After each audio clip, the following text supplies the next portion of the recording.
La famille, regardons cette vidéo. Dans le ciel ukrainien, de nouveaux projectiles russes. Peu après minuit, 450 drones et 70 missiles se sont abattus à travers le pays, selon les autorités, notamment sur la capitale, Kiev.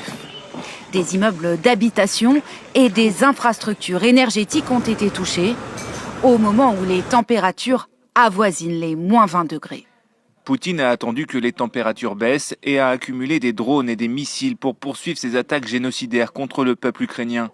Nous avons affaire à des terroristes qu'il faut contraindre à cesser leur violence.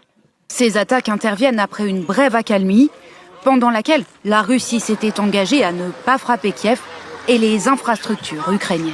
Selon l'Institut pour l'étude de la guerre, la Russie continue aussi de grignoter du terrain et a capturé au mois de janvier près de 2 fois plus de territoire que le mois précédent. Des avancées qui placent la Russie en position de force, alors que se tiennent mercredi et jeudi à Abu Dhabi les seconds pourparlers directs entre Kiev, Moscou et Washington autour de l'émissaire de Donald Trump, Steve Witkoff.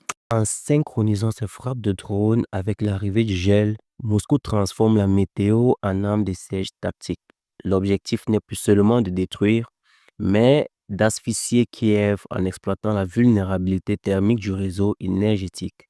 Cette saturation par essai de drones low cost marque un tournant cynique où l'épuisement des stocks ukrainiens rencontre la brutalité de l'hiver, forçant la défense antiaérienne à un arbitrage impossible entre la protection des infrastructures et celle des populations.